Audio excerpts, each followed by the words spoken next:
Hello दोस्तों, उम्मीद है सब बढ़िया चल रहा होगा। मेरा नाम जसिका है और आज की इस वीडियो में मैं बात करने वाली हूँ कॉर्पोरेट व्हील के बारे में।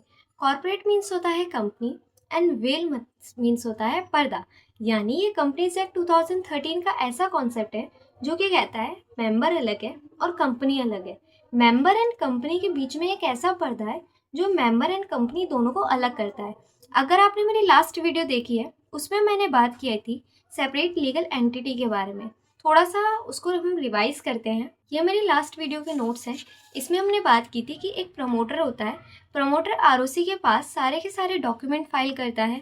आरओसी इस डॉक्यूमेंट को चेक करता है, अप्रूव करता है। अप्रूव करने के बाद रजिस्टर और कंपनी के अंदर नाम चढ़ाता है और एक सर्टिफिकेट इशू करता है। जैसे ही सर्टिफिकेट इशू करता है, कंपनी आ जाती है एग्जिस्टेंस में और कंपनी को एक लॉ की नज़रों में एक सेपरेट एंटिटी ट्रीट किया जाने लगता है। यानी यहाँ पे प्रॉपर्टी ओन कर सकती है, बैंक अकाउंट रख सकती है, लोन रेज कर सकती है, लायबिलिटी इनकर कर सकती है और कॉन्ट्रैक्ट भी कर सकती है। ये एक लीगल पर्सनैलिटी की तरह ट्रीट की जाती है। तो इसी डिटेल में पढ़ा था, तो यहाँ पर इसका क्रक्स दे रखा है। तो पहले हम इसको पढ़ते हैं। सेपरेट लीगल एंटिटी यानी कंपनी जब एग्जिस्टेंस में आती है तो उसे एक फीचर मिलता है जिसका नाम है सेपरेट लीगल एंटिटी। कंपनी अपने नाम पे प्रॉपर्टी ओन कर सकती है, बैंक अकाउंट रख सकती है, लोन रेज कर सकती है, अपने ही नाम पे लायबिलिटी इनकर कर सकती है और किसी भी कॉन्ट्रैक्ट में एंटर कर सकती है। मेंबर और कंपनी दोनों एक सेपरेट एंटिटी है, ठीक है। ये सेपरेट है और ये सेपरेट है। ये लीगल एंटिटी मानी जाए, दोनों अलग अलग है तो ये दोनों आपस में भी कॉन्ट्रैक्ट कर सकते हैं। कंपनी किसी और पे केस फाइल कर सकती है और कंपनी के ऊपर भी केस फाइल किया जा सकता है। जैसे ही कंपनी एग्जिस्टेंस में आती है उसके पास सारे राइट्स एंड पावर्स आ जाते हैं जो ह्यूमन बीइंग के पास होते हैं। जो काम ह्यूमन बीइंग कर सकता है ना, वो सारे काम अब एक कंपनी कर सकती है, सिर्फ कुछ कामों को छोड़ के। जैसे शादी नहीं कर सकती, एजुकेशनल क्वालिफिकेशन गेन नहीं कर सकती है, वो कसम नहीं खा सकती, सिर्फ कुछ ही कामों को छोड़ के कंपनी सभी काम कर सकती है। अब यहाँ पे अगर मिस्टर एक्स कंपनी को लोन देता है ना, तो मिस्टर एक्स सिर्फ कंपनी को ही स्यू कर सकता है, मेंबर को स्यू नहीं कर सकता है। कंपनी की जो लायबिलिटी है, ठीक है, कंपनी की लायबिलिटी कंपनी ही रिस्पॉन्सिबल होगी, मेंबर्स उस लायबिलिटी के लिए रिस्पॉन्सिबल नहीं होते। ये कॉन्सेप्ट था सेपरेट लीगल एंटिटी का, ठीक है। लास्ट वीडियो में मैंने कंपनी और उसके फीचर्स बहुत ज़्यादा डिटेल में एक्सप्लेन किया है। रजिस्ट्रेशन और इनकॉर्पोरेशन होने के बाद क्या इफेक्ट आता है वो भी एक्सप्लेन किया है। पार्टनरशिप एंड कंपनी में क्या डिफरेंस है वो भी एक्सप्लेन किया है और एलएलपी एंड कंपनी में क्या डिफरेंस है आप देख सकते हैं। मैंने रजिस्ट्रेशन के जो प्रोसेस है उसको भी थोड़ा बहुत एक्सप्लेन किया है। आईपीओ कैसे निकल रहा है ये भी एक्सप्लेन किया है। बाकी जो फीचर्स हैं वो भी एक्सप्लेन किए हैं। तो अगर आपने मेरी लास्ट वीडियो नहीं देखी है तो इस वीडियो के बाद वो वीडियो ज़रूर देख लेना। अगर आप फ्यूचर में कंपनी लॉ पढ़ने की सोच रहे हो तो ये वीडियो आपके लिए बहुत हेल्पफुल रहेगी। ये वीडियो सिर्फ और सिर्फ 42 मिनट्स की है, बट बिलीव मी बहुत ज़्यादा हेल्पफुल रहने वाली है अगर वो वीडियो आप देखते हैं। वो वीडियो आपको मेरे चैनल पे मिल जाएगी या आप ऊपर सर्च करोगे और उसके आगे बाय जसिका लिख दोगे तो भी आपको वो वीडियो मिल जाएगी। जसिका की स्पेलिंग ठीक लिखना, ठीक है। चलिए, अभी तक हमने बात की सेपरेट लीगल एंटिटी के बारे में। अब हम बात करते हैं एग्जैक्टली कॉर्पोरेट व्हील होता क्या है। कॉर्पोरेट व्हील कंपनीज एक्ट 2013 का एक लीगल कॉन्सेप्ट है जो कि कहता है कि company is identified separately from its members of the company. यानी कंपनी को एक सेपरेट एंटिटी ट्रीट किया जाता है और मेंबर को एक सेपरेट एंटिटी ट्रीट किया जाता है। कंपनी अगर लायबिलिटी लेती है तो कंपनी ही उस लायबिलिटी के लिए रिस्पॉन्सिबल होती है, मेंबर्स उस लायबिलिटी के लिए रिस्पॉन्सिबल नहीं होते हैं। यहाँ पर मैं एक लिमिटेड लायबिलिटी वाला कॉन्सेप्ट अगर हाईलाइट करूँ तो जो मेंबर होते हैं ना उनकी कुछ हद तक लिमिटेड लायबिलिटी होती है, जीरो नहीं होती, लिमिटेड होती है। जैसे उन्होंने शेयर्स परचेज किए हैं तो उसका जो अनपेड अमाउंट है वहीं तक लिमिटेड रहेगी, या गारंटी उन्होंने दे रखी है तो वहां तक लिमिटेड रहेगी। मेंबर से एक्स्ट्रा कुछ भी मांगा नहीं जा सकता। अगर ये लायबिलिटी ली है ना तो ओनली एंड ओनली कंपनी ही रिस्पॉन्सिबल होगी। अगला पॉइंट क्या कहता है, members of a company are shielded from liability connected to the company's action. यानी मेंबर जो है ना उनको शील्ड किया जाता है, यानी कंपनीज एक्ट 2013 ना प्रोटेक्ट करती है मेंबर को जो भी उन लायबिलिटी से जो कंपनी के एक्शन से अराइज हो रही है, ठीक है। कंपनी अगर कोई एक्शन करती है उससे कोई लायबिलिटी अराइज होती है तो मेंबर उस लाइबिलिटी के लिए रिस्पॉन्सिबल नहीं होते हैं। अगला पॉइंट है, शेयर होल्डर्स और members can not be held liable for the act of the company even if he holds the entire share capital. अगर कोई मेंबर है जो एंटायर शेयर कैपिटल होल्ड कर रहा है, फिर भी वो इंसान रिस्पॉन्सिबल नहीं माना जाएगा कंपनी की लायबिलिटी के लिए, वो उसकी पर्सनल लायबिलिटी नहीं बन जाती है। तो अभी तक हमने क्या पढ़ा, कॉर्पोरेट विल थ्योरी में हमने पढ़ा कि एक लीगल कॉन्सेप्ट है whereby the company's identify separately from its member of the company. यानी अगर मिस्टर ए और मिस्टर एक्स ये दो पर्सन हैं, तो मिस्टर एक्स ने अगर मिस्टर ए को लोन दिया है तो मिस्टर एक्स मिस्टर ए को ही स्यू कर सकता है, कोर्ट में केस फाइल कर सकता है। बट कंपनी ने अगर लोन लिया है मिस्टर एक्स से, तो मिस्टर एक्स सिर्फ कंपनी को ही स्यू करेगा। मिस्टर ए जो कि शेयर होल्डर है कंपनी का, उसको स्यू नहीं कर सकता, उस पर केस फाइल नहीं कर सकता। Shareholders are protected from the act of the company. यानी if the company incur any debt और कॉन्ट्रीवीन्स एनी लॉ, यानी कंपनी कोई डेट इनकर करती है या कोई लॉ तोड़ती है, तो corporate veil implies that members should not be liable for those errors। यानी उस एरर्स में मेंबर्स हैं वो रिस्पॉन्सिबल नहीं होते। अब एक केस आता है Salomon versus Salomon and company limited. ये बहुत ही इंपॉर्टेंट केस लो है, बहुत ज़्यादा। अगर आपसे पूछा जा रहा है सेपरेट लीगल एंटिटी के बारे में, तो भी आप ये केस एक्सप्लेन करोगे।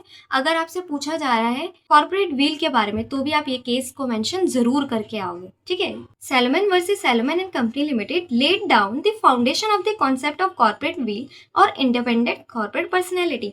यानी ये जो केस है ना, ये बहुत ही इंपॉर्टेंट केस है, आप इसको इग्नोर कर ही नहीं सकते, इसको ज़रूर मेंशन करके आना एग्जाम में, इसको अच्छे से लर्न करके जाना, इसके फैक्ट्स आपको पता होने चाहिए, ठीक है। तो आइए डिस्कस करते हैं कि क्या था इस केस के अंदर। चलिए अब बात करते हैं Salomon versus Salomon and company limited के बारे में। सैलोमन एक पर्सन होता है, वो पर्सन अपना शूज़ बनाने का बिजनेस करता है। अब उसे लगता है कि उसको ना अपना बिजनेस एक्सपेंड करना चाहिए, तो अब वो बिजनेस कैसे एक्सपेंड करेगा, वो एक कंपनी इनकॉर्पोरेट करता है जिसका नाम है Salomon and company limited. Salomon and company limited and Salomon दोनों के दोनों एक सेपरेट एंटिटी है। तो सैलोमन क्या करता है, जो अपना बिजनेस है, जो शूज़ बनाने का बिजनेस है, वो सेल कर देता है कंपनी को, और उसके बदले में क्या मिलता है, शेयर्स मिलते हैं सैलोमन को, और सिक्योर्ड डिबेंचर्स मिलते हैं सैलोमन को। अब सैलोमन क्या बन जाता है, शेयर होल्डर बन जाता है और डिबेंचर होल्डर बन जाता है सैलोमन एंड कंपनी लिमिटेड का। कुछ समय बाद बिजनेस चलता रहता है और ये रियलाइज़ होता है कि कंपनी को बहुत सारे लॉसेस ही लॉसेस हो रहे हैं। तो अब ये टाइम होता है कि कंपनी को लिक्विडेट कर देना चाहिए। लिक्विडेशन एक ऐसा प्रोसेस होता है जिसमें एसेट को सेल किए जाते हैं और लायबिलिटी को पे किए जाते हैं, यानी एक बिजनेस को बंद करना है बेसिकली, इसलिए हम ये प्रोसेस करते हैं, ठीक है। कंपनी को बंद करने के लिए तो एसेट को सेल किए जाएंगे और लायबिलिटी को पे किए जाएंगे। अब लॉ के अंदर ये बात लिखी है कि अगर आपको लिक्विडेशन करना है तो उसमें सबसे पहले पेमेंट होगी सिक्योर्ड क्रेडिटर्स या सिक्योर्ड डिबेंचर होल्डर को, सेकंड प्रायोरिटी दी जाएगी अनसिक्योर्ड क्रेडिटर्स को, थर्ड प्रायोरिटी दी जाएगी शेयर होल्डर्स को, ठीक है। तो अब यहाँ पे सिक्योर्ड डिबेंचर होल्डर तो खुद सैलोमन होता है, अनसिक्योर्ड क्रेडिटर्स थर्ड पार्टी होते हैं यानी बाहर के लोग होते हैं, और शेयर होल्डर्स भी सैलोमन ही होता है। अब यहाँ पे जब ये प्रोसेस हो रहा होता है ना, तो अनसिक्योर्ड क्रेडिटर्स ये क्लेम करते हैं कि Salomon and Salomon company limited दोनों एक ही है, ठीक है। ये सैलोमन एंड कंपनी लिमिटेड को मैनेज कौन कर रहा था, सैलोमन कर रहा था, इसलिए इस पर्सन को, इस सैलोमन को सबसे पहले पेमेंट नहीं मिलनी चाहिए, ठीक है, सबसे पहले आउटसाइडर को मिलनी चाहिए। तो ये बात ये लोग क्लेम करते हैं unsecured creditors. This Salomon could not treated as secured creditors, यानी उसको सिक्योर्ड क्रेडिटर ट्रीट नहीं किया जाएगा। क्यों नहीं किया जाएगा, क्योंकि वो खुद ही मैनेजिंग डायरेक्टर था कंपनी का, company which was not different from the Salomon. यानी ये वही बात क्लेम करते हैं कि Salomon and Salomon company limited जो है वो अलग अलग नहीं है, वो एक ही है, ठीक है। अब कोर्ट इसमें क्या कहती है, कोर्ट क्या जजमेंट दे रही है, ये जजमेंट लिखी हुई है, ठीक है। अगर आपको इसको रीड करना है तो आप ये भी लिख के आ सकते हो या आप अपनी भाषा में भी लिख के आ सकते हो। The companies at law are different person altogether from the subscriber to the memorandum। यानी जो कंपनी और जो मेंबर्स है ना, वो डिफरेंट पर्सन ट्रीट किए जाएंगे। एंड तो it may be after incorporation the business precisely the same as it was before. यानी इनकॉर्पोरेशन के बाद भले ही बिजनेस सेम हो जो पहले था, and the same person are manager, same person भले ही मैनेजर हो, सेम पर्सन के पास प्रॉफिट आ रहा हो, फिर भी हम कंपनी और मेंबर्स को एक ट्रीट नहीं कर सकते, कंपनी एंड मेंबर दोनों के दोनों अलग ही ट्रीट किए जाएंगे। तो मेनली आपको लाइन लिख के आनी है, company has its own existence, share holder can not be held liable for the act of the company even though he holds virtually the entire share capital. यहाँ पे जो सैलोमन था उसके बाद मेजर शेयर होल्डिंग थी, but फिर भी हम इसको एक ट्रीट नहीं कर सकते, ये दोनों अलग अलग है। ठीक है, ये केस हुआ था। अब एग्जाम में लिख के क्या आना है, तो वो थोड़ा सा नोट्स रीड करते हैं हम लोग। Salomon was running a shoe and leather business, यानी सैलोमन के पास शू एंड लेदर बिजनेस था। उसके बाद वो इनकॉर्पोरेट करता है एक कंपनी जिसका नाम है सैलोमन एंड कंपनी लिमिटेड। जैसे ही वो इनकॉर्पोरेट करता है, वो अपना जो बिजनेस है वो कंपनी को सेल कर देता है। Most of the shares of the company were held by Salomon, यानी सैलोमन के खुद के पास रहते हैं, और जो बाकी शेयर्स है ना वो अपने फैमिली मेम्बर्स को दे देता है। ठीक है, और क्यों देता है, क्योंकि लॉ के अंदर ये बात लिखी है कि अगर आपको कंपनी इनकॉर्पोरेट करनी है तो मिनिमम, अगर प्राइवेट कंपनी है तो मिनिमम 2 मेंबर्स आपको चाहिए ही चाहिए, और अगर पब्लिक कंपनी है तो मिनिमम 7 मेंबर्स तो आपको चाहिए ही चाहिए। तो ये रिक्वायरमेंट को फुलफिल करने के लिए सैलोमन जो है मेजर शेयर होल्डर्स खुद रख लेता है और बाकी अपने फैमिली मेम्बर्स को दे देता है। अब जो बिजनेस उनने सेल किया उसके रिटर्न में उसको क्या मिलता है, शेयर्स मिलते हैं एंड सिक्योर्ड डिबेंचर मिलते हैं। अब सैलोमन क्या बन गया, शेयर होल्डर बन गया और सिक्योर्ड डिबेंचर होल्डर बन गया। कुछ समय बाद कंपनी को फाइनेंशियल लॉसेस होने लगते हैं और उसे लगता है कि जो कंपनी को बंद कर देना चाहिए, यानी वाइंडिंग अप होता है। वाइंडिंग अप में एसेट सेल किए जाते हैं और लायबिलिटी पे ऑफ की जाती है। The companies asset were not sufficient to pay all the creditors, यानी कंपनी जो एसेट थे ना वो सफिशिएंट नहीं थे कि सारे के सारे क्रेडिटर्स को पे किया जा सके। ठीक है, सबको पे नहीं किया जा सकता था। Since Salman was a secured debenture holder, he claimed priority of payment over unsecured creditors. अब देखो यहाँ पे क्या होता है कि सैलोमन जो है ना वो सिक्योर्ड डिबेंचर होल्डर होता है, तो इसलिए पहली प्रायोरिटी उसकी बनती है, अनसिक्योर्ड क्रेडिटर्स से ज़्यादा प्रायोरिटी सैलोमन को दी जाएगी।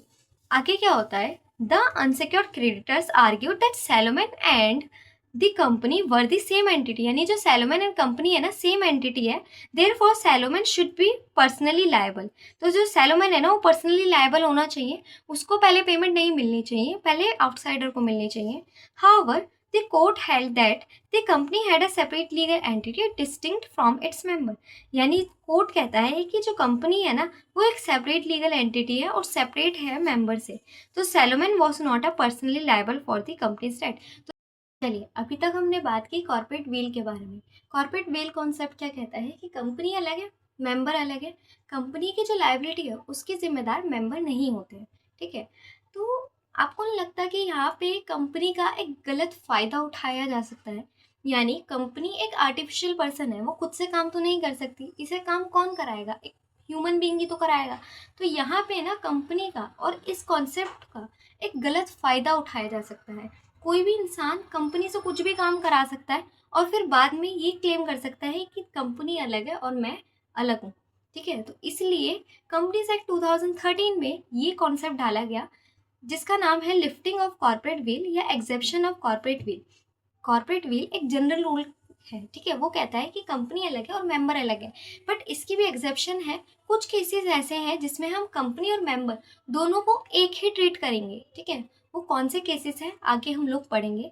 ठीक है, तो लिफ्टिंग ऑफ कॉर्पोरेट व्हील में क्या होता है कि जो ये पर्दा है ना ये हटा दिया जाता है। ठीक है, जो ये पर्दा हमने बात की थी ना, basically lifting of corporate wheel में क्या होता है कि जो ये व्हील है ना इसको हटा दिया जाता है, इसको लिफ्ट कर दिया जाता है और मेंबर एंड कंपनी दोनों को एक ही ट्रीट किया जाता है। ठीक है, लिफ्टिंग ऑफ कॉर्पोरेट व्हील में आप लिख के क्या होगे, whenever the corporate entity is wrongly used to defeat the purpose of law or for personal gains, the corporate entity shall be ignored, यानी corporate entity को इग्नोर कर दिया जाता है और जो wrong doers है उससे डायरेक्टली बात की जाती है। ठीक है, the wrong doers shall be made to pay for their wrongdoings wherever the separate corporate entity is disregarded और ignore to see behind the company, यानी कंपनी के पीछे देखना कि चल क्या रहा है। see the real intentions of the person involved, यानी जो रियल इंटेंशंस को देखना, जो मेंबर्स हैं उनके रियल इंटेंशंस को देखना, उसी को ही हम कहेंगे लिफ्टिंग ऑफ कॉर्पोरेट व्हील। चलिए, अब पढ़ने वाले lifting of corporate wheel, exceptions of corporate wheel को हम लोगों ने 2 कैटेगरी में डिवाइड किया है। एक वो केस है जिसमें कोर्ट खुद से कॉर्पोरेट विल को लिफ्ट कर देता है, ठीक है, यानी कंपनी और मेंबर को एक ही ट्रीट करता है। और कुछ केसेस ऐसे हैं जिसमें कंपनीज एक्ट के सेक्शन में ही ये बात लिखी है कि अगर आप ये फॉलो नहीं करते हो तो कॉर्पोरेट विल को लिफ्ट कर दिया जाएगा। तो जुडिशियल इंटरप्रिटेशन में क्या है, it refers to situations where court decide to lift the corporate veil based on legal principles and case laws. Statutory provisions में क्या होता है, it refers to a specific sections under the Companies Act 2013 where the law itself permits lifting the corporate will, यानी allow कर देता है corporate will को lift करने के लिए। पहले बढ़ते हैं जुडिशियल इंटरप्रिटेशंस के बारे में। यहाँ पर हम इन केसेस के बारे में बात करेंगे।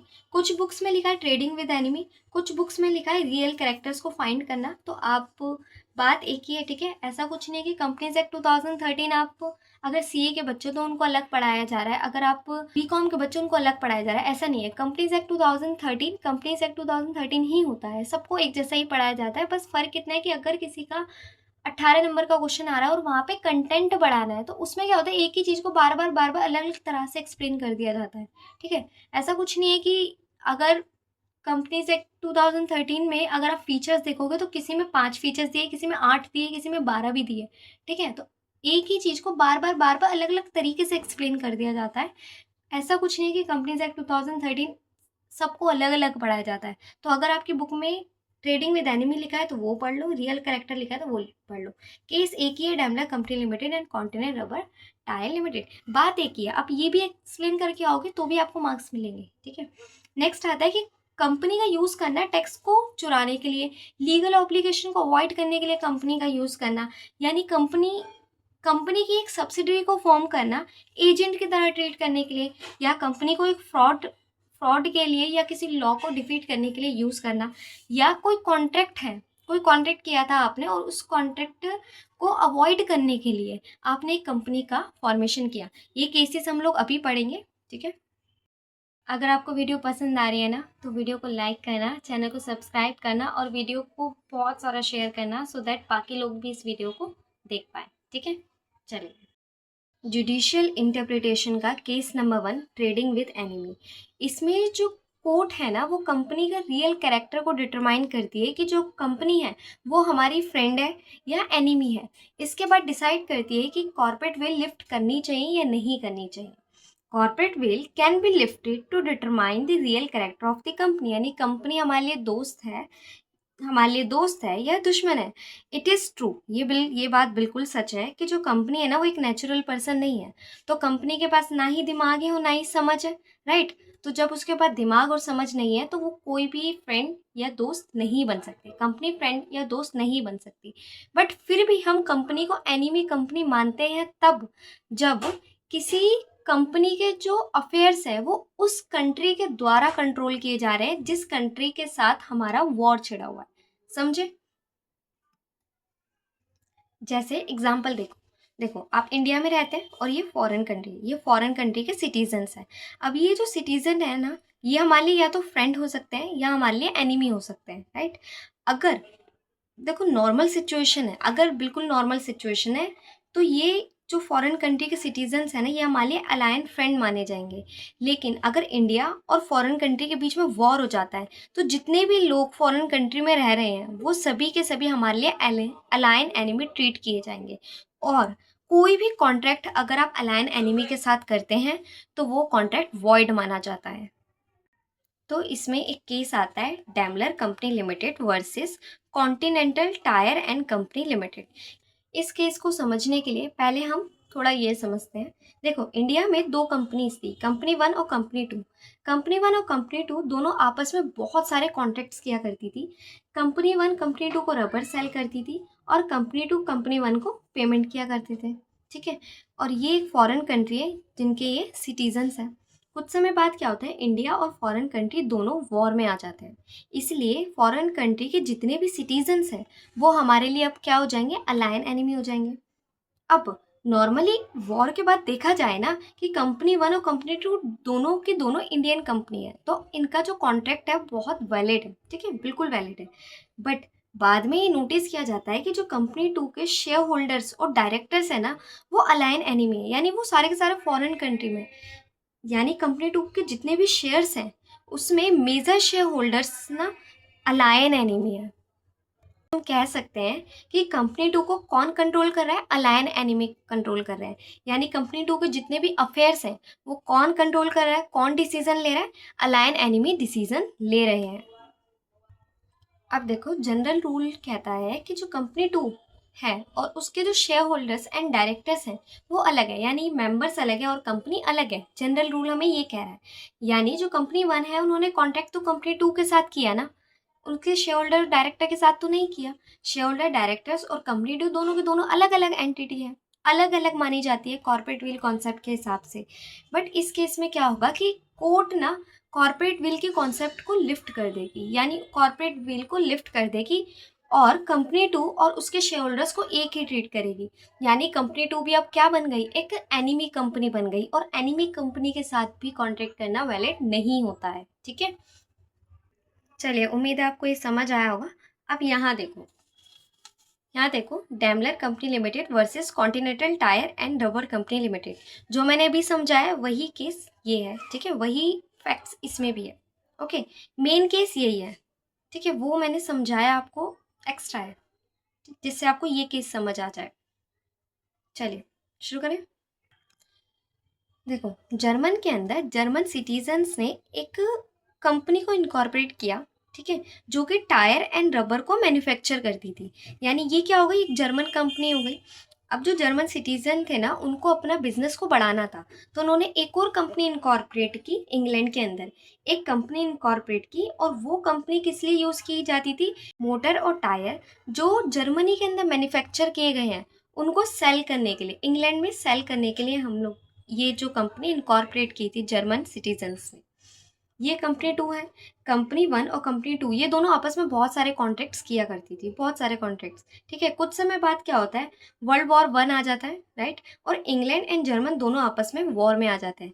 यानी इन्होंने पहले एक कॉन्ट्रैक्ट किए होते हैं। कंपनी वन कंपनी टू को सप्लाई करती थी रबर और रबर एंड टायर जो कि जर्मन में मैन्युफैक्चर हुए थे।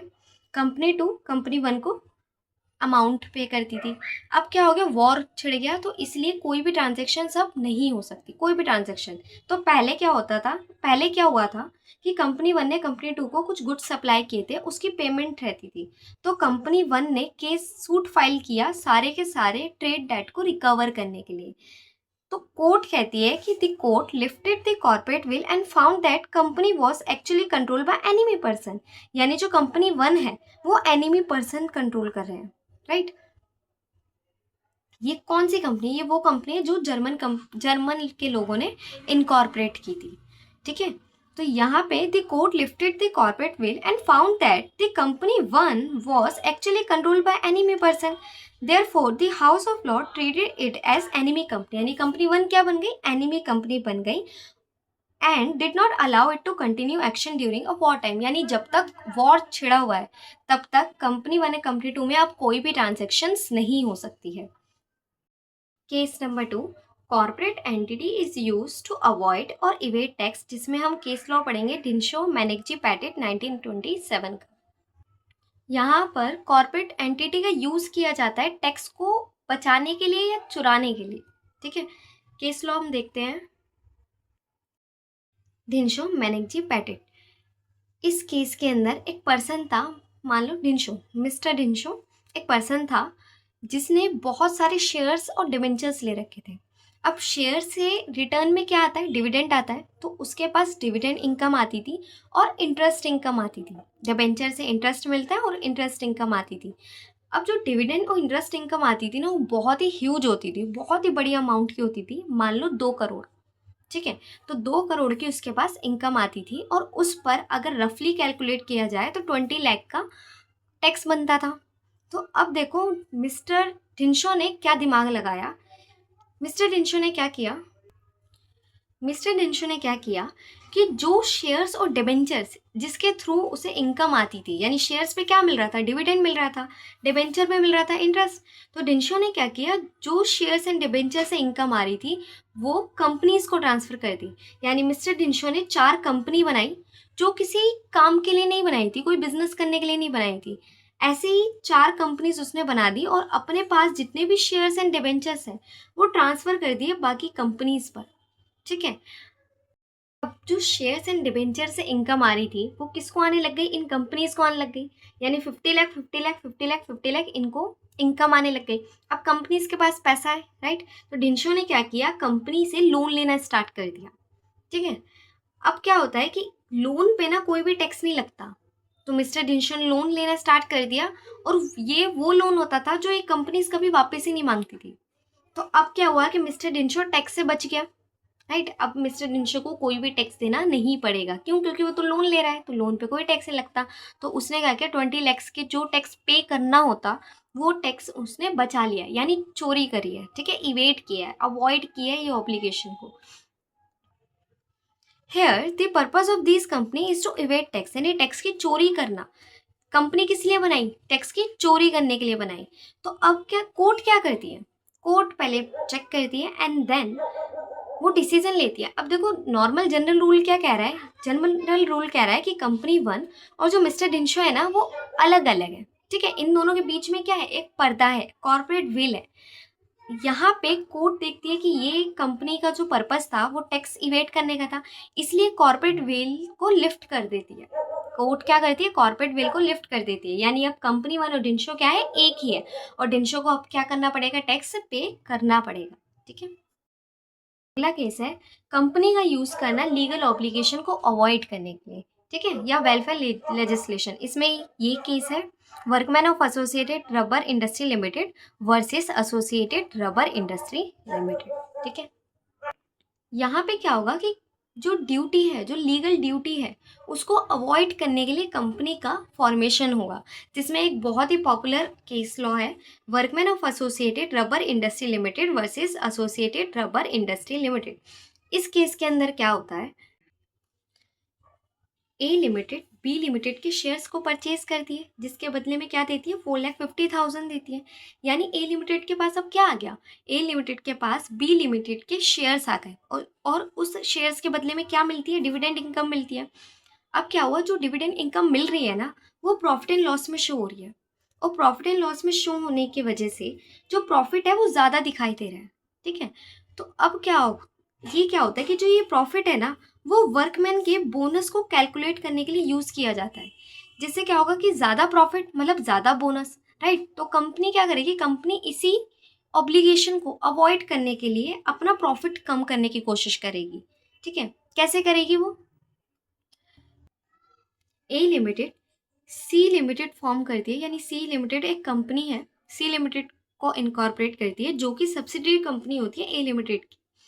ए लिमिटेड जितने भी शेयर्स जो बी लिमिटेड के थे वो ट्रांसफर कर देती है सी लिमिटेड को। अब शेयर्स किसके पास है, सी लिमिटेड के पास। बैलेंस शीट में शेयर्स कहाँ शो होंगे, सी लिमिटेड के बैलेंस शीट में शो होंगे, और डिविडेंड इनकम जो आएगी वो किसके पास आएगी, सी लिमिटेड के पास आएगी। तो फाइनेंशियल स्टेटमेंट में जो डिविडेंड इनकम शो होगी वो किसके फाइनेंशियल स्टेटमेंट में अब शो होगी, सी लिमिटेड के, राइट। तो अब जो ए लिमिटेड में ना शेयर्स है, ए लिमिटेड के पास ना शेयर्स है ना उसके पास डिविडेंड इनकम आएगी। इससे रिजल्ट क्या आता है, in profit and loss of a limited the surplus available for the purpose for payment of bonus to the workman got reduce. यानी प्रॉफिट एंड लॉस में यहाँ पे क्या हो रहा था, प्रॉफिट शो हो रहा था, जिससे प्रॉफिट ज्यादा है। अब क्या हुआ, डिविडेंड इनकम ही हट गई तो प्रॉफिट नॉर्मल आ गया। ठीक है। तो अब क्या हुआ कि जो बोनस है वो कम कैलकुलेट होने लगा। Here, a company created a subsidiary and transferred to it its investment holding in a bid to reduce its liability to pay a bonus to workers।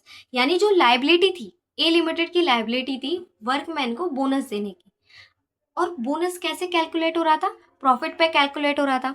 तो पहले प्रॉफिट ज़्यादा था तो ज़्यादा पे करना पड़ा था, अब क्या किया उनने, प्रॉफिट ही कम कर दिया, जिस वजह से जो उसको बोनस है वो भी कम पे करना होगा। तो इनने क्या किया, एक कंपनी को फॉर्म किया अपनी ड्यूटी से बचने के लिए, अपनी लीगल ऑब्लिगेशन से बचने के लिए। ठीक है। केस है formation of subsidiary to act as an agent. ठीक है। इसमें हम केस लॉ पढ़ेंगे merchandise transport limited versus British transport commission. तो यहाँ पे क्या होता है कि एक जो कंपनी है ना वो अपनी सब्सिडरी फॉर्म करती है और उसको एक एजेंट की तरह ट्रीट करती है, यानी उससे अपना काम निकलवाती है। ठीक है। एक कंपनी जो किसी बिजनेस के लिए नहीं की फॉर्म, उसको बस ऐसे ही फॉर्म कर दिया और उससे अपना काम निकलवाया। ठीक है, तो उसको हम कहेंगे प्रिंसिपल एजेंट। क्या होता है प्रिंसिपल? मतलब अपना काम कराने के लिए एक एजेंट को हायर करता है, राइट, तो वही है। और सब्सिडरी क्या हो गया? जैसे जैसे जैसे मान लो एक कंपनी है, वो कंपनी दूसरी कंपनी को फॉर्म कर रही है, और जो दूसरी कंपनी को फॉर्म किया गया है ना, उसकी मेजर शेयर होल्डिंग को कंट्रोल कर रही है, ठीक है, बोर्ड ऑफ कंपोजिशन को कंट्रोल कर रही है, और उसके जो अफेयर्स है उसको कंट्रोल कर रही है, तब हम कहेंगे कि वो एक सब्सिडरी है। केस लॉ पढ़ेंगे इसमें, merchandise transport limited versus British transport commission 1982। Case में फैक्ट्स क्या थे? देखो, कंपनी वन थी, और कंपनी वन के पास एक व्हीकल था, और उस व्हीकल के लिए कंपनी वन को लाइसेंस चाहिए था। तो इसने क्या किया, ब्रिटिश ट्रांसपोर्ट कमीशन के पास एक एप्लीकेशन फाइल की। तो ब्रिटिश ट्रांसपोर्ट कमीशन ने वो एप्लीकेशन को रिजेक्ट कर दिया। तो कंपनी वन ने क्या किया कि कंपनी वन ने कंपनी टू बनाई, यानी एक सब्सिडरी फॉर्म की, ठीक है, और अपना जो व्हीकल है वो ट्रांसफर कर दिया कंपनी टू को, राइट। तो अब कंपनी टू ने एप्लीकेशन फाइल की, और ब्रिटिश ट्रांसपोर्ट कमीशन ने वो भी एप्लीकेशन को रिजेक्ट कर दिया। अब जनरल रूल क्या कह रहा है? जनरल रूल कहता है कि company one and company two दोनों के दोनों अलग है, right. Company one and company two दोनों के दोनों एक सेपरेट एंटिटी है। बट यहाँ पे क्या है कि यहाँ पे company two is acting as an agent of company, यानी कंपनी टू को किसी किसी बिजनेस के लिए फॉर्म नहीं किया गया है, एक एजेंट की तरह ट्रीट करने के लिए फॉर्म किया गया है। तो इसलिए हमने क्या किया, कंपनी टू और कंपनी वन के बीच में जो कॉर्पोरेट व्हील थी उसको हमने लिफ्ट कर दिया। तो इस केस में क्या था, ये देखो, a transport company wanted to obtain license for its vehicle but could not do so if applied in its own name, यानी अपने नाम पे जब वो कर रही थी तब उसका जो लाइसेंस है वो रिजेक्ट हो रहा था। तो इसने क्या किया, एक सब्सिडरी को फॉर्म किया एंड एप्लीकेशन फाइल करवाई, किसके पास? ब्रिटिश ट्रांसपोर्ट कमीशन के पास। तो it therefore formed a subsidiary company and the application for licence was made in the name of subsidiary company. The vehicle were to be transferred to the subsidiary company, held the parent company। अब ये जो थी ना company one क्या थी, parent company थी, company to थी subsidiary company, right. तो held the parent company and the subsidiary company were one commercial unit, यानी दोनों क्या है, एक ही है, कमर्शियल यूनिट तो एक ही है। And the application for licence was rejected, यानी कॉर्पोरेट वेल को हमने लिफ्ट कर दिया, और company one and company two को एक ही ट्रीट किया गया इस केस के अंदर, ठीक है। अगला केस है जिसमें कंपनी को फॉर्म किया गया है फ्रॉड के लिए या किसी लॉ को डिफीट करने के लिए। इसमें हम केस पढ़ेंगे Gilford motor company limited versus Horne का। चलिए केस पढ़ते हैं। केस में क्या था, Gilford motor company versus Horne. इस केस में क्या होता है, जो हॉर्ने है ना वो मैनेजर होता है इस कंपनी का, और वो 10 साल से इस कंपनी के अंदर काम कर रहा होता है। कुछ समय बाद हॉर्ने क्या करता है, इस कंपनी से रिजाइन करता है। जैसे ही वो रिजाइन करता है एक कॉन्ट्रैक्ट बनता है, और वो कॉन्ट्रैक्ट किसके बीच में बनता है, कंपनी एंड हॉर्ने के बीच में, कि हॉर्ने जो है ना वो कंपनी के जो कस्टमर्स हैं उसको सॉलिसिट नहीं करेगा, उसको अपनी ओर नहीं खींचेगा। Do not solicit customers from Gilford motor company. अगर वो ऐसा करता है तो हॉर्ने पे क्या लगाई जाएगी, पेनल्टी लगाई जाएगी, राइट। देन हॉर्ने कॉन्ट्रैक्ट करने के बाद रिजाइन कर देता है। अब क्या होता है, Horne formed a new company to continue and contracting attracting Gilford motors customer. अब क्या करता है, हॉर्ने एक कंपनी को फॉर्म कर देता है, किस बेस पे, यहाँ देखो, हॉर्ने और जो कंपनी फॉर्म की गई है वो तो अलग अलग है ना, तो हॉर्ने सॉलिसिट नहीं कर सकता, लेकिन उसकी कंपनी तो सॉलिसिट कर सकती थी ना, है ना। तो उसने क्या किया, ये लॉजिक लगाया, और हॉर्ने ने क्या किया, एक कंपनी को फॉर्म कर दिया। और कंपनी किसके साथ फॉर्म की, अपने वाइफ एंड फ्रेंड के साथ फॉर्म की। कंपनी में बिजनेस करना स्टार्ट किया, और जो गिलफोर्ड मोटर्स के कस्टमर है ना उसको कॉल करना स्टार्ट कर दिया कि आओ आओ हमारे पास, हमसे सामान लो, ठीक है। अब क्या हुआ, जो कंपनी है ना हॉर्ने पे केस कर दिया, राइट, किस लिए, पेनल्टी के लिए। अब इस केस में सुप्रीम कोर्ट क्या कहते हैं कि जो डाटा ऑफ कस्टमर्स सेंड किया गया कंपनी को, वो किसने सेंड किया, हॉर्ने ने किया, ठीक है। हॉर्ने और जो कंपनी है वो दोनों को एक ही ट्रीट किया जाएगा, क्योंकि जो कंपनी को फॉर्म किया जा रहा है ना वो पुरानी जो कॉन्ट्रैक्ट की ऑब्लिगेशन है उसको अवॉइड करने के लिए इंडियन कॉन्ट्रैक्ट एक्ट जो उसके अंदर जो प्रोविजंस लिखे हैं उस प्रोविजन को डिफीट करने के लिए, उस लॉ को डिफीट करने के लिए ये कंपनी को फॉर्म किया गया है। इसलिए जो कंपनी है और हॉर्ने है इनको एक ही ट्रीट किया जाएगा। यानी अगर चाहे वो हॉर्ने सॉलिसिट कर रहा है चाहे वो कंपनी सॉलिसिट कर रही है, बात एक ही मानी जाएगी। तो यहाँ पे भी क्या हुआ कि कॉर्पोरेट वेल को लिफ्ट कर दिया गया। अगला केस है avoid legal performance of the contract. तो इसमें हम क्या पढ़ेंगे, जोन्स वर्सेस लिपमैन का केस पढ़ेंगे। ठीक है, यहाँ देखो इस केस में क्या होता है कि जो लिपमैन है, ठीक है, लिपमैन जोन्स के साथ लैंड सेल करने का कॉन्ट्रैक्ट करता है। ठीक है, अब क्या है यहाँ पे कॉन्ट्रैक्ट हो चुका है। अगर आप इंडियन कॉन्ट्रैक्ट एक्ट पढ़ोगे ना, तो अगर आपने कंप्लीट कॉन्ट्रैक्ट कर दिया है तो वहाँ पे आपको वो जो कॉन्ट्रैक्ट है उसको परफॉर्म करना ही होता है। ठीक है, करना ही पड़ेगा। अगर कोई भी इंसान, कोई भी पार्टी उस कॉन्ट्रैक्ट को परफॉर्म नहीं करती है तो जो दूसरी पार्टी है वो कोर्ट में जाके केस कर सकती है और अपने जो कॉन्ट्रैक्ट है उसको परफॉर्म करा सकती है। अगर आपने इंडियन कॉन्ट्रैक्ट एक्ट पढ़ा है तो आपको ये बात पता होगी। ठीक है, तो यहाँ पे क्या था कि लिपमैन ने जोन्स को लैंड करने का वादा किया। ठीक है, कॉन्ट्रैक्ट किया। तो यहाँ पे क्या है कि दोनों को अपनी लीगल परफॉर्मेंस को पूरा करना था, परफॉर्मेंस करनी चाहिए थी। यानी लिपमैन को लैंड देनी थी और जोन्स को क्या करना था, लिपमैन को पेमेंट करनी थी। अब क्या होता है कि कुछ समय बाद इसका माइंड चेंज हो जाता है, लिपमैन का माइंड चेंज हो जाता है और लिपमैन क्या करता है, एक कंपनी को फॉर्म करता है, एक कंपनी को इनकॉर्पोरेट करता है और जो लैंड है उसको ट्रांसफर कर देता है कंपनी के पास।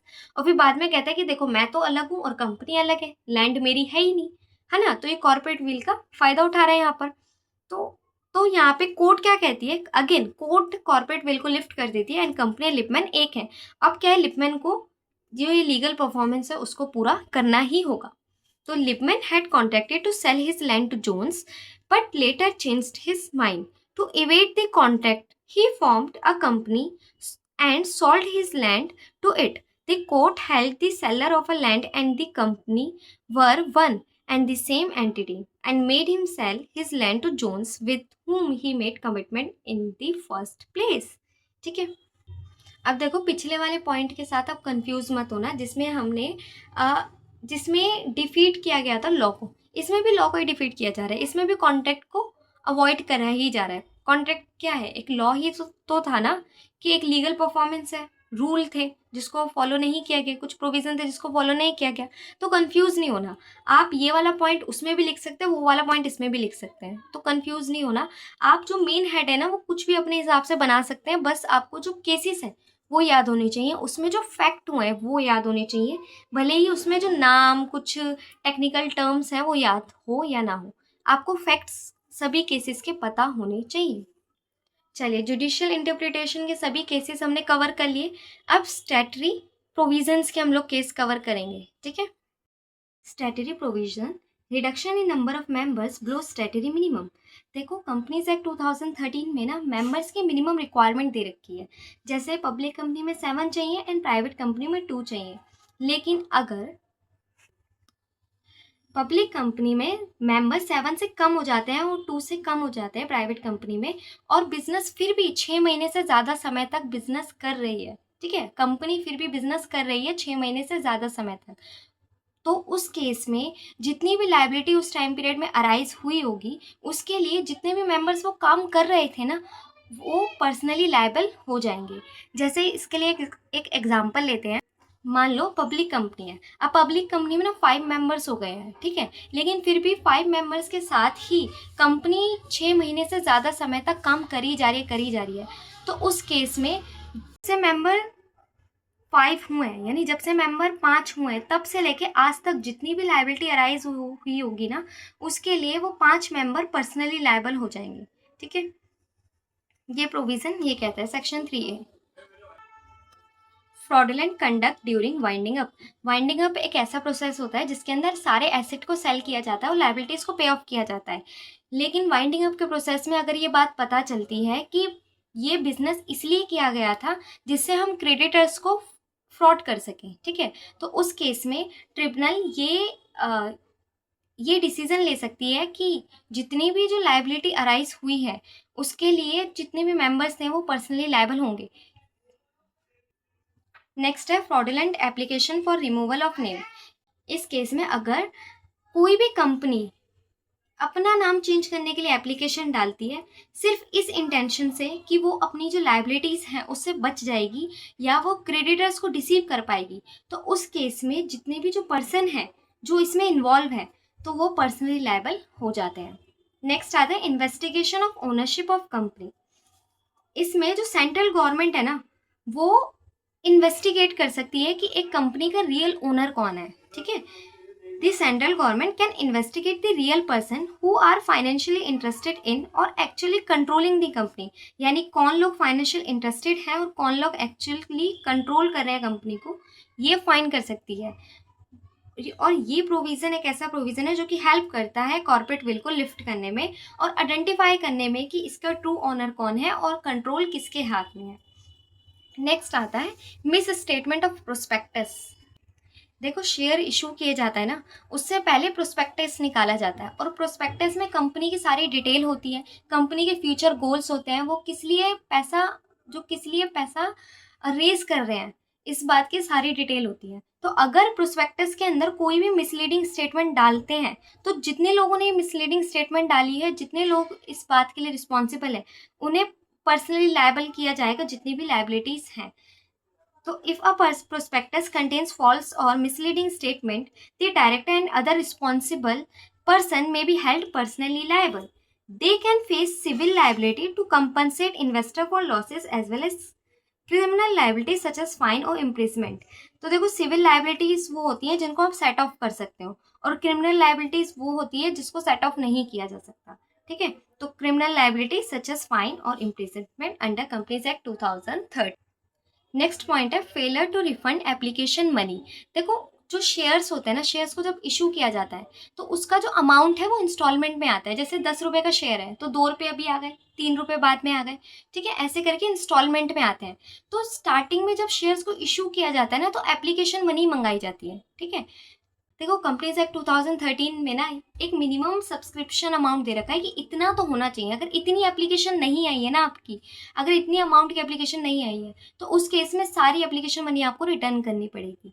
तो if a company fails to refund application money, यानी अगर वो फेल हो जाती है यही एप्लीकेशन मनी को रिटर्न करने में, तो उस केस में डायरेक्टर्स एंड ऑफिसर्स रिस्पॉन्सिबल में बिकम पर्सनली लायबल। यानी जितने भी जो डायरेक्टर ऑफिसर रिस्पॉन्सिबल है वो पर्सनली लायबल हो जाएंगे टू पे द अमाउंट विद इंटरेस्ट, यानी वो अमाउंट को पे करने के लिए इंटरेस्ट के साथ। ठीक है, उम्मीद है आपको वीडियो पसंद आई होगी। तो वीडियो को लाइक करना मत भूलना, सब्सक्राइब करना मत भूलना चैनल को, और वीडियो को शेयर करना भी मत भूलना। ठीक है, बाय।